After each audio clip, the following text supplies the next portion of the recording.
So we're starting. This is my first podcast I'm going to be doing coming month, if possible, coming years. This is my first guest, Brian. Ewing, right? Ewing, yes. So he's my partner. We play piano. We do mainly chamber music, four hands piano, and we've been doing this for how long? Over a year? Well, over I think a year. more than that though. Closer to 2 years, maybe? I met you when I was in 2016, I think. Could be that long. Yeah, then I resigned from the current job that I was working with. That's where we met, was at the music school. Okay, so yeah, probably like 1.5 to 2 years we're working together, and we have a couple concerts coming up, and right now we're just sharing ideas, what we can say. Brian, what do you think about classical music? What do you think? What is classical music for you? I sometimes ask myself that question. I sometimes ask my students, Yeah. what do they think it is? I don't think you can define it precisely. Sometimes I think it's the type of music where you sit quietly and listen. Mm. Of course, you can listen to classical music on your iPod while you're in a loud train or something. Yeah. Seeing the train go by there. How for you as a classical musician yourself, do you find that is very well received in the community, or it's very hard to understand, or it's very hard to sell inside the music industry? As far as the community goes, I do think most people have a sort of will respect you when you say you're a classical musician, but it's not what people will say is their favorite type of music. Yeah, it's kind of weird because I have the same experience every time that I start speaking with people and they bring up the classical music topic. They see you as a serious musician, but then they don't go to classical music concert. They don't really listen to classical music, because that's one of the things that are being encountered. Brian, you teach. How long have you been teaching? Almost 11 years at a music school where we met, and also privately. Yeah. And you went to what? Ohio to do your bachelor degree, I think? I went to Iowa. Iowa, yes. Cornell College, which is a small college in Iowa. Mm. And then after you finished your bachelor degree, you came back to New York, which is where. Man, New York City. It can be good for musicians, huh? Don't get me wrong. It can be good for musicians, for those folks that are outside of New York City. What can you say? I mean, how easy it is to be a classical musician in this big city? It's easier. It's good. It's hard. I guess I don't really have anything to compare it to, but there's a lot of people and opportunities in New York, but it's also. You know what's crazy? Every time that I try to apply for a job, there's a lot of Jersey schools, right? Looking for teachers, man, and the rates are kind of high too, right? It's like between the $35 and the $40 per hour. And every time that I go to see I'm seeking for jobs here in New York City, the rate is a little bit lower. Why do you think is that? I don't know.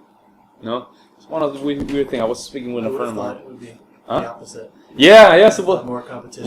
Would you think that it's the opposite? Oh, here in New York City you have more money, but then you don't have the highest rates schools for pay. We're talking about pay, but then when you see these New Jersey schools, they pay more. I don't know why is that. Maybe it's more of a urban, suburban sort of thing. So in the suburbs, it's less densely populated. Yeah.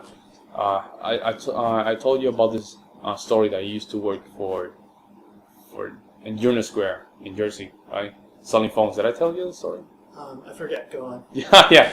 So basically, I started in Jersey because I was looking for a job, and job was to sell phones, right? Diesel vinyl phones and stuff like that. And It was good though because every time that it was mainly rated by commission. You sell one phone, it's $10. If you sell 10 phones, you get $100, and so on and so forth. So basically, $10 per phone. So it was good. I mean, you do build some confidence because you have to approach a lot of people, so you build some confidence. That's good. But then, man, I have to pay for that fair pass. You know, every time that I go to Jersey, I have to pay for the train. I didn't like that at all. You're taking the path? Or? Yes, I was taking the path, and I don't remember how much was it. I think it was $2.75, something like that. It's not that much more than the subway, I think. Yeah, I think it's pretty much the same. But then if you pay for the unlimited Metro card, you can use it to go to Jersey, That's right. and that was a kill. That was a huge kill for me because even though one time I got stuck there because they didn't have money, so I had to make a lot of calls to just get some money just to go to New York City. Those one of those story. So one day I think was my last day of job. On the job, I was in Jersey. It was 8 o'clock. I had no money. I lost my Metro card for some reason, and I couldn't just go to the other side. The guys from the MTA, they didn't allow me. They didn't want me to just go by, so I had to make calls and just stay there for until 11 p.m. something like that. Just try to get at least $10. It was crazy, man. One of those experiences. So how did you get back? Because they deposit some money in my bank account, so okay. I can do some transactions. But yeah, that's the only thing that really turned me off about Jersey. I think it could be a good deal if you have the MTA, right? The limited card, and you can just go easily to Jersey, like same here in New York City. But you can't do that. I think it's actually a different agency. It's the Port Authority, I believe, controls the path train. Oh, really? I thought they were the same. I mean, I thought Jersey, Connecticut, and New York were the same thing. The MTA, I think, is a separate agency from the Port Authority. They're both interstate agencies. I'm not sure about this, but I believe the Port Authority controls the path. Okay, but then the path train used the MTA system. They use the Metro card. The Metro card system, the MTA right? allows them to use the. I see what you're saying. But that's the reason you can't just transfer. Yeah. And it's a So when I go to Jersey, I can't use the Metro card. I have to use another card. Well, you can use the Metro card on that train, but it's a different price. All right. Yeah. That's crazy, man. Do your own research. Don't quote me on this. But, yeah, it's kind of tedious. It's tedious. Yes. I don't know if I told you about this. When I went to Italy, there's no public transportation at all. You need car. I mean, if you are in the city, in the small town, there's no public transportation. You need a car to just move around. What town were you in? Tuscany. Right. Santiago, something like that. I don't remember. It was Tuscany. And there's a train that gets you there. But then after that, you have to call someone to pick you up. That's how they move around, right? It was beautiful. Good place. Good people, good food. Clean air, which is very unusual for me because I've been living here near the city. So when I do those transitions, I can see the difference, right? Very laid back. Laid back, not a lot of things going on. It's very humble, small, townish kind of place. Have you been outside the States? Or? Yes. Where? I have. Not enough, but I've been to Italy. You never told me this. Yeah, when I was in high school. That's why I was in Siena, which I believe is in Tuscany. Tuscany is like as a region, right? So I remember being in Siena, and they were having this big horse race around this. Yes. They called it the Palio, and just everything you say. Good food, much more laid back. Yeah. Beautiful buildings. But I also went to Rome Ah, nice, nice. The trains there. Yeah. There's How was your currency transactions when you changed from US dollar to the euro? It was easier, or I've never had any real problems with that. Actually, when I was in Italy, that was back in like maybe 1998 or something. ah, wow, So it was before the euro. it was before the euro, yeah. So it was the lira. But So same deal. You give in your money and Yeah, this funny looking money that's. I got some ripped in. You got ripped off. Yeah, yeah, I got ripped off for that because I didn't go to the bank to Did change it my at money. the airport? It was in the train station. Okay. You know this small how do they call that? It's Kiosk. kiosk, yeah, the small kiosk. And there was nothing to change your money, so I went to the guy. They had this small kiosk, and I told him, okay, I only have $14 American dollars. I said, okay, I can give you $5 because he went to the list and he said, okay, it's $5 with 30 cents, something like that. I'm like, oh, wow, wow. I was like, okay, this is weird. How can you tell me that the value of the dollar is so low that I mean, it was weird. Then when I arrived to Tuscany, Santiago, they told me no, never go to the kiosk. Go to a bank and change it directly from the bank.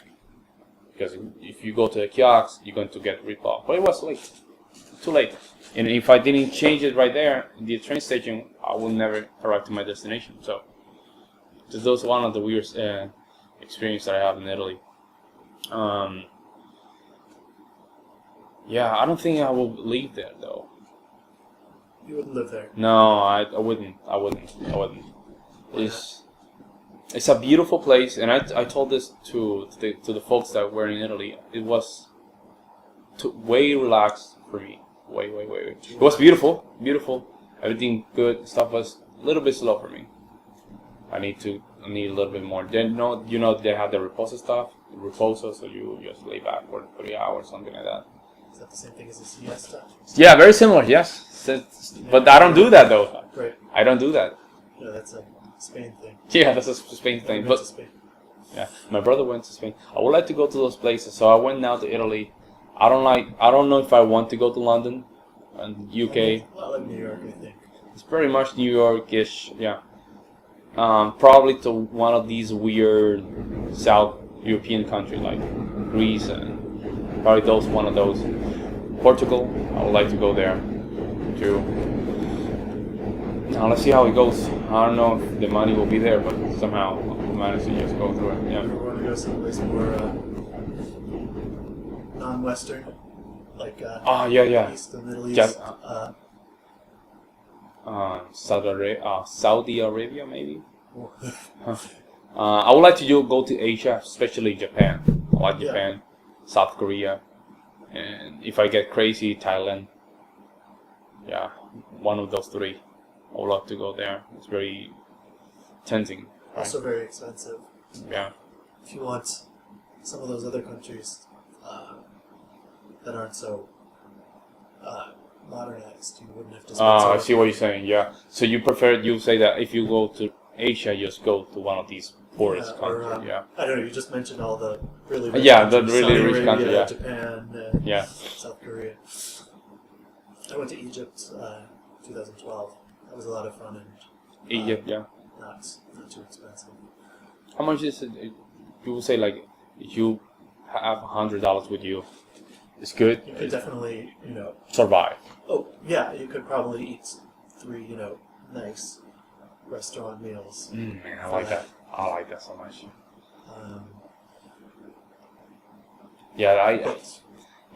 One of Nobody these. speaks English, like a little bit. No one speaks English there in Egypt.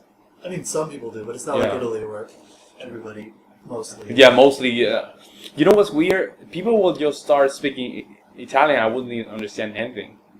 Like you will say, there's some language connection between Spanish and English. Spanish is my first language, but every time that we just start speaking Italian, I will go. Oof.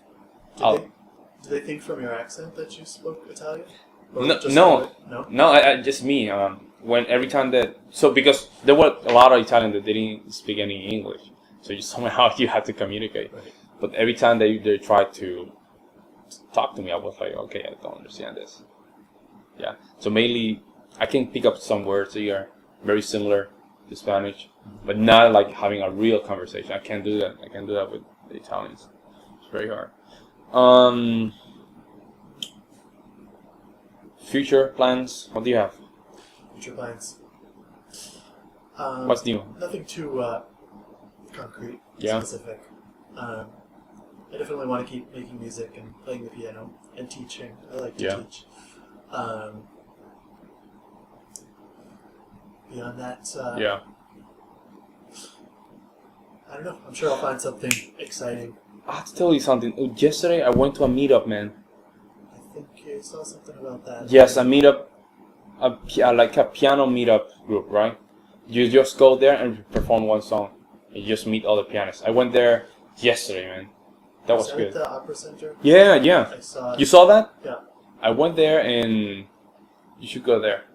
You should go there. There's a lot of, I mean, it's mostly not professional. I mean, there's some advanced pianists, but mostly like intermediate, advanced pianists. And I have to give you some information. They do it like twice a month or something like that. Every 2 Tuesdays, something like that. So yeah, you hold a piano meetup and you just go there and play a song. Yeah, and I think it's good for those small meetups. It's good to just maintain that performance state, right? Right. Yes, that's very important. Because I was there, I came from Italy, I already performed like a couple times, so I was in the zone, right? But there were a lot of people there, like, they don't perform a lot. You can say like, oh, I usually play good in my house, and I was telling them, that's because you need to play more in front of people. If you manage to just play a lot in front of people, of course, you'll perform better. Right. It could be a whole different thing if you don't do it a lot. Yeah. Very nervous. Do you have the same thing? Like, how do you feel with that? Do you think like you become better? How can I say this? It's good to be nervous when you perform. It's so good to keep a little bit of that. But then, when you perform, when it has been a long time that you don't perform, how do you manage to just get into that? It depends. Like at the school where I've been for a long time, when we'll do a show, a recital, sometimes I'll play for the parents, and it can be 30 or so people, and totally confident in that situation. Yeah.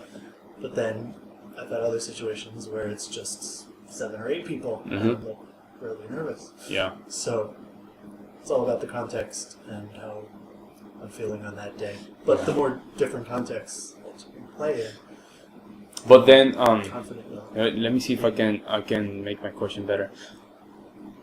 So let's say you haven't played for 2 years in front of nobody, right?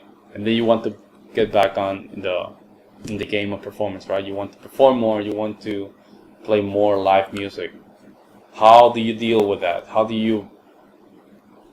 You just have to do it. You just have to get experience. Yeah, there's no other way. Different situations. Yeah.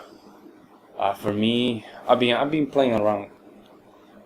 There was a time that I wasn't active for a year, but then I was playing for a church.